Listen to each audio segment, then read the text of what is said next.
Hello అండి, అందరికీ నమస్కారం. Welcome back to our channel. అందరూ ఎలా ఉన్నారండి? అందరూ బాగానే ఉన్నారనుకుంటున్నా. ఇకపోతే ఇవాల్టి మన వీడియో ఏంటంటే ఒక ఇంపార్టెంట్ అప్డేట్తో అయితే వచ్చేసాను. మనకు సెంట్రల్ గవర్నమెంట్ నుంచి ఫ్రీగా ఇంటర్న్షిప్ అయితే ప్రొవైడ్ చేస్తున్నారనమాట. అది కూడా విత్ పెయిడ్ ఇంటర్న్షిప్ అయితే అనమాట ఇది. ఖచ్చితంగా ఎవరు ఈ ఆపర్చునిటీ అనేది మిస్ చేసుకోకండి. అట్లీస్ట్ మీకు యూస్ కాకపోయినా కానీ మీ ఫ్రెండ్ కన్నా షేర్ చేయడానికి అయితే ట్రై చేయండి. ఫుల్ డీటెయిల్స్ అనేటివి ఈ వీడియోలో అయితే చెప్తాను. ఖచ్చితంగా మనకు పిఎం ఇంటర్న్షిప్ అనేది మనకు అప్డేట్ రావడం జరిగింది. ఖచ్చితంగా ప్రతి ఒక్కరు అయితే యూస్ చేసుకోండి. ఎవరెవరు అప్లై చేసుకోవచ్చు, ఎప్పుడు అప్లై చేసుకోవాలి, ఏజ్ లిమిట్ ఏంటి, క్వాలిఫికేషన్ ఏముండాలి అన్న దానిపైన అయితే మీకు ఫుల్ డీటెయిల్స్ అనేటివి ఈ వీడియోలో అయితే చెప్తాను. వీడియో ఎక్కడ స్కిప్ చేయకండి, ఎండ్ వరకు అయితే చూసే ట్రై చేయండి. ఇకపోతే వీడియో స్టార్ట్ చేసే ముందు మీరు ఇంకా మన ఛానల్ సబ్స్క్రైబ్ చేసుకోకుంటే వెంటనే సబ్స్క్రైబ్ చేసుకొని పెట్టుకోండి. అట్లీస్ట్ మీకు వీడియో యూజ్ అయ్యింటే మాత్రం కింద కామెంట్ అయితే చేయండి. డౌట్స్ ఉన్నా కానీ కామెంట్ అయితే చేయడానికి ట్రై చేయండి. మళ్ళీ చెప్తున్నా.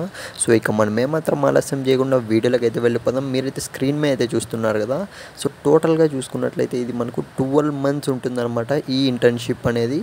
ఇకపోతే మనకు ఎంత ఇస్తారు, నేనైతే ఇంటర్న్షిప్ అయితే చేస్తున్నాను, ఒకవేళ చేస్తాను. ఎంత ఇస్తారు మనకు అమౌంట్ అన్న విషయానికి వస్తే క్లియర్గా అయితే చూడండి. 4500 + 500. టోటల్గా మనకు క్లియర్గా చూసుకున్నట్లయితే ఓవరాల్గా 6000 రూపీస్ అయితే మనకు ఇంటర్న్షిప్ నుంచి మనకు పెయిడ్ అమౌంట్ అనేది వస్తుందన్నమాట. ఇకపోతే దీనికి ఎవరెవరు ఎలిజిబుల్ అన్న విషయానికి వస్తే మీలో ఎవరైతే చెప్తా చూడండి. డిగ్రీ కంప్లీట్ చేశారో, బీటెక్ కంప్లీట్ చేశారో, డిప్లొమా కంప్లీట్ చేశారో, ఐటీఐ కంప్లీట్ చేశారో, ఏ డొమైన్ అయినా కానివ్వండి. మెడికల్ డిపార్ట్మెంట్లో మీరు ఏదైనా బీఫార్మసీ కోర్సెస్ కంప్లీట్ చేశారో ప్రతి ఒక్కరైతే ఎలిజిబుల్ అనమాట. కాకపోతే దీనికి మనకు ఒక్కటే ఏజ్ లిమిట్ అనేది మాత్రం ఉంది. అది కూడా నేను ఈ వీడియోలో అయితే చెప్తాను. ఇకపోతే మీరు స్క్రీన్ మీద అయితే చూస్తున్నారు కదా. ఎవరు మీరు చేసిన డొమైన్స్లో మీకు ఖచ్చితంగా ప్రతి ఒక్క డొమైన్ అయితే మనకు ఈ ఇంటర్న్షిప్లో అయితే ప్రొవైడ్ చేస్తున్నారనమాట సెంట్రల్ గవర్నమెంట్ నుంచి చూసుకున్నట్లయితే. కాకపోతే వీళ్ళు మెయిన్గా ఫోకస్ చేస్తుండేది వచ్చి ఏఐ మీద, మనకు సైబర్ సెక్యూరిటీ మీద, టోటల్ సాఫ్ట్వేర్ మీద, ఈ విధంగా అయితే వాళ్ళు ఫోకస్ అయితే చేస్తున్నారనమాట. ఇకపోతే చాలామందిలో అయితే డౌట్ అయితే ఉండొచ్చు, మేము అప్లై చేసుకోవాలంటే మాకు ఏజ్ లిమిట్, ఏ ఏజ్ ఉంటే దీనికి ఎలిజిబుల్ అనేది చాలామందిలో అయితే డౌట్ అయితే ఉండొచ్చు. మళ్ళీ చెప్తున్నా చూడండి.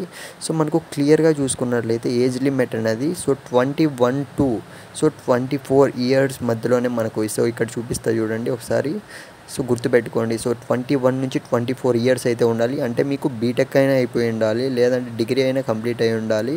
డిప్లొమా కంప్లీట్ అయ్యి మీరు ఖాళీగా అంటే అన్ఎంప్లాయ్గా ఉంటే మాత్రం ఖచ్చితంగా మీరు కూడా ఈ ఇంటర్న్షిప్కి అయితే ఎలిజిబుల్లే అనమాట.